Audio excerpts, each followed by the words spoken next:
Good morning, ladies and gentlemen. Welcome to my new video. I'm going to be talking about Afghanistan again today, but a different topic. I haven't seen this topic much around YouTube, so I'm going to try and discuss it. So I'm going to talk about what the SCO's game plan is for Afghanistan. But before I start, I want to thank all my supporters and subscribers for giving me well wishes for my coronavirus recovery. Still not 100% yet, but I am getting better every day, so I really appreciate all the messages you guys been sending me, and I'm getting better, so don't you worry. I'll be back to full strength in a few weeks, but in the meantime I'm just gonna create a video here and there. If I feel it's important, I'll do it. So without further ado, I'm going to continue with this video. So let's talk Afghanistan, shall we? As a quick summary, US has spent 2 to 3 trillion to get Taliban out of power. They put some puppet government in place. This puppet government fell apart within days or weeks when everybody saw it except the United States intelligence. The old president, Afghan Ghani, ran away with $163 million. His sons and daughters are in New York and with millions of pounds of properties and businesses, plus extra $163 million coming their way. Then you got the Afghan army, 300,000 strong, that Biden has said all collapse within a day or two. You got Biden showing his real true colors during this debacle. He's shown he's unable to lead the country or unable to lead the Western world. His clips, which are shown all over the world, when he says that was 4 or 5 days ago, when he was talking about Afghans falling out of planes, that clip is going to be shown throughout history. He's never going to get away from that. Then you got the intelligence failures, and you got billions worth of weapons given to the Taliban, and now the Taliban are back in power, version 2.0. And yesterday evening, America left with the final plane back to the States, and Americans are still stranded. I think there's talk about 500 to 1,000 Americans still left stranded, but they don't care, as long as they've done the job. And the final goodbye, they killed some civilians, especially 7 children, in a final goodbye to Afghanistan. Didn't kill any terrorists, just killed a family and 7 children based on some ridiculous intelligence again. So that was a final goodbye by America, and that was it really. That's a summary.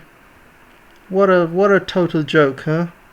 You couldn't even write this in a Hollywood movie. Anyway, let's continue with the actual topic. So what's the SCO? Basically, SCO is a Shanghai Cooperation Organization, and it comprises of a number of countries, mainly Central Asian republics, with the exception of Turkmenistan, China, India, Pakistan, Russia, and recently Iran has joined as a permanent member. But other countries such as Afghanistan, Belarus, and Mongolia are observers, while there are other countries like Armenia, Azerbaijan, Bangladesh, Cambodia, Nepal, Sri Lanka, and Turkey who are dialogue partners. So one of the SCO's main goals is economy and politics, and recently is going along a military route as well. So what this article is basically discussing, and what my opinions are basically, this is all my opinions, guys, so don't you can agree with it, or you can maybe come up with a different suggestion. But I mean, my opinion is based on everything that I've read so far, and what the SCO stands for, and what the plans are from some of the documents I've been reading, namely this one and a few others. So So the SCO is basically comes into three parts. You got the politics aspects of it, you got the economy, and recently there is a military aspect which is starting very soon. So let's start with the politics aspect, shall we? In terms of politics, the Taliban are fairly new. I mean, they've just come into power last few days, and everything's fairly new for them. They're not very experienced in terms of running a country in the world stage, building up foreign policies and working with other countries and things like that. They've been fighting for the last 40, 50 years, so it's all going to be very new for them. So they're going to be looking at their SCO to help them politically and other aspects as well, but mainly politically as well. And I believe this is where China and Russia can come in, even Iran can come in, and Pakistan as well. They can help the government settle and help them, organize things and things like that. And that's where the embassies come in. Embassies are still there for Russia, China, even Turkey, Iran, and Pakistan.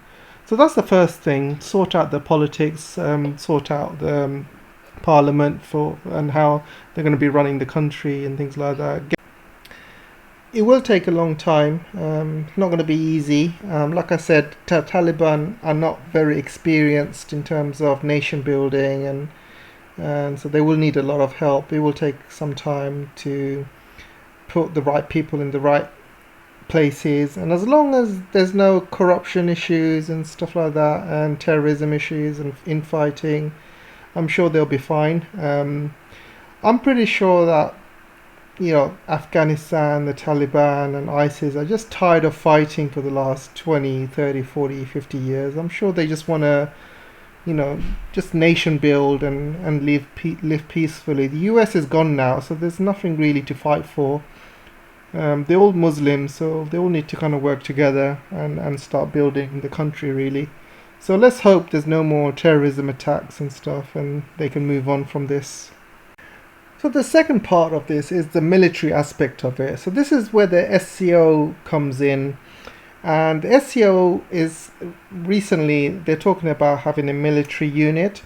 It's funny, as America wanted to come in as an observer and they got rejected. And also America wanted some bases around Central Asia, which also got rejected as well. So America has no influence, and the last influence they had was in Afghanistan. And even in Pakistan, they have no bases or influence in Pakistan either. So pretty much America is out this region, which is good news, really. So let's look at the map of Afghanistan, shall we? There's a narrow piece of land right here on the east, which borders China in the Xinjiang region. You got the south, which borders Pakistan. You got the west, which borders Iran. And the north borders a number of countries in Central Asia, which are heavily influenced by Russia. There's a lot of Russian bases and Russian troops in these countries as well. One thing Taliban doesn't have enough of is troops, and there's about 75,000 Taliban, and they don't have enough people to manage and govern the whole country. So what they'll need to do is bring back the police, bring back the traffic police, bring back the normal police, even bring back the Afghan army. There's about 300,000 of them, and that would help maintain law and order around the country, which will help. And obviously for that they will need money, so they will need a lot of aid and economic help, and also foreign aid as well. But in the meantime, before that army is set up and gets trained, I believe Taliban may need some help maintaining law and order in the country. So, I mean, this is my opinion. I think that the SCO, this is where the SCO comes in. So SCO can have a military unit where it comprises of Russian, Chinese, Central Asian troops, Iranian, and even Pakistani. And they can help maintain law and order around different parts of the country, and they can help the Taliban maintain law and order and things like that. So I think that is where the SCO is going in terms of security. They can start working on the economical side as well. As you know, Afghanistan is sitting on vast resources, 3 trillion worth of natural minerals, including lithium, rare earths, and gold, as well as many other minerals. They've got vast amount of resources. It's the Saudi Arabia of oil, really. So they're sitting on vast resources. So one of the things the SCO can do in terms of economy, which is the third part of the SCO's plan, really, is to build a lot of mines around Afghanistan. And these mines can be protected using the SCO troops. And there could be, if there's a lithium mine, for example, there could be like a military base nearby to make sure this lithium mine does not get destroyed by or targeted by any terrorists, etc. So there needs to be a military base there. There needs to be a lot of security there. Needs to be a lot of security if there's any rail lines that's transporting some of these minerals in and out of the country, into China, into other countries as well. So there will be a lot of security needed to mine these minerals in Afghanistan, and that's where the SCO comes in, really. So let's look at a few things that the SCO can do. So obviously Afghanistan is going to be joining the Belt and Road Initiative, and there's several corridors within the Belt and Road, and one is called the Wakan corridor. And the Wakan corridor is a narrow piece of land, as you can see, which borders China. So this is Afghanistan, and you've got China here, and all of these land is basically covered with barbed wires, and this is pretty much uninhabited. There's a couple of tribes living here and there in these valleys and stuff, but mainly it is uninhabited. There's no infrastructure in here, so that's an issue. So if China and Afghanistan somehow build some sort of infrastructure in this Wakan corridor, there's a lot of lithium in the east side of the country. So there's a lot of lithium around east side of Afghanistan. So it'll be the perfect way to kind of mine lithium and other rare earths from the east side of the country and straight to China. And that's one way of doing it. So let's look at this a bit further, shall we? So basically there's 3 main border crossings between Afghanistan and China. And the entire region is crisscrossed with difficult single donkey tracks. These routes are generally very difficult during the winter months. None of the 3 main crossings are developed except to provide border security access, although they do permit the summer cross-border passage of locals. We discuss these as the followers. So you can see the whole region is undeveloped, there's no infrastructure. So I think China will need to help Afghanistan in terms of building some sort of infrastructure in the Wakan corridor. And this will be great for the long term. So obviously if there's any mining involved and stuff like that, China would benefit as well as Afghanistan would also benefit. So this could be part of the loan that China gives to Afghanistan, and it will be a loan whenever Afghanistan can pay back. Obviously they won't be able to pay back straight away, so it's going to be more of a long-term investment.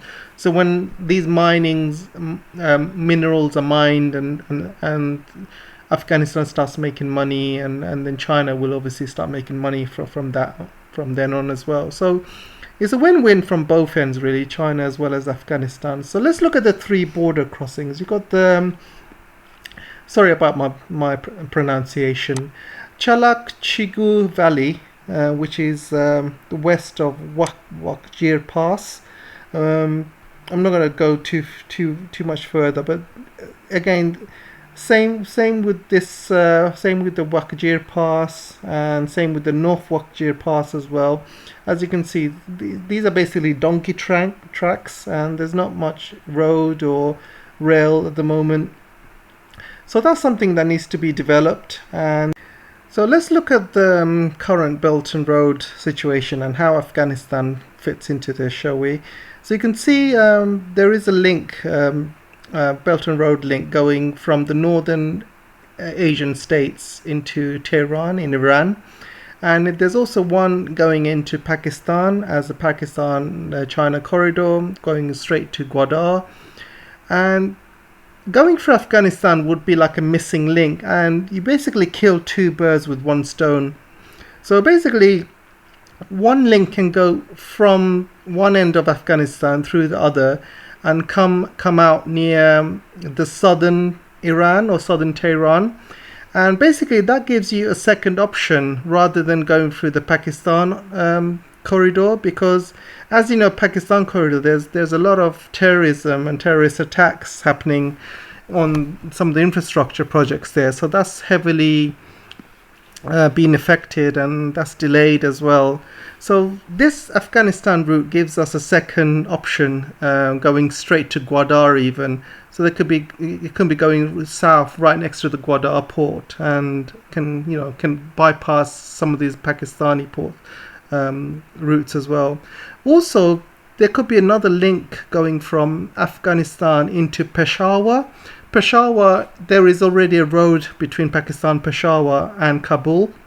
So that could be one option as well. So there's a lot of options that Afghanistan can be used in terms of adding it onto the Belt and Road, and it just gives more options to China and other countries surrounding it, really. And the second best thing about this, having all of these transport links linking China, Pakistan, Tehran, and some of the northern Asian countries, is because when all the mining starts, the infrastructure is in place. So some of these mining materials can go to China or can go to Tehran, Pakistan, Uzbekistan, Russia. So the infrastructure will be in place, and this will be the way for Afghanistan to start making money. And obviously there'll be transit fees as well. So there'll be a good way of Taliban and also Afghanistan making money and start building a country for themselves. So I mentioned earlier the road between Pakistan and Afghanistan, and also it goes straight to Uzbekistan, and they've already agreed a 573 kilometers connecting railway between the three countries. And here is a better diagram. As you can see, Peshawar is right next to Afghanistan. Peshawar is one of the major cities in Pakistan, and that will go into Kabul. And then from Kabul, it will go straight to Uzbekistan. And so that railway is going to link the three countries. And that is already been agreed. And I think that's going to be worked on. And I think that's going to help a lot as well. So the only thing missing is a link between China and Afghanistan and Iran. So once they have that link, that will pretty much cover Afghanistan's infrastructure going from north to south and east to west, and it will help them develop the country further after that. So that is already agreed and in place. Obviously they need the funding, and I'm sure the SCO countries will help with that.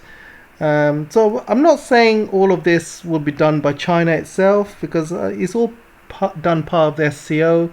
So I think all of the SCO countries will help Afghanistan, and also all the SCO countries should also benefit from Afghanistan as well. So when Afghanistan starts making money and starts making riches from its minerals, I think all the SCO countries should benefit, not just China.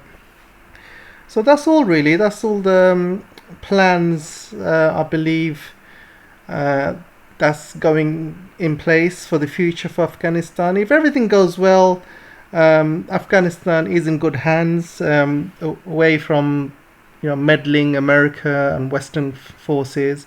So I think the SCO is a very good organization, up and coming. It's got very good potential, and Afghanistan would be like a first test for them to see how the SCO corporation works, and it will be a great test for the SCO, and if they can build a great nation in Afghanistan over the next 5-10 years, then the SCO would be a major force, comparing itself to Europe and other organizations. So I think even NATO or the UN, it'd be a great win if the SCO can pull this off and help develop Afghanistan. and it'll be great for the countries around it, and it'll be great for Afghanistan itself as well. So let me know what you guys think, and I'll see you in the next video. See you. Bye.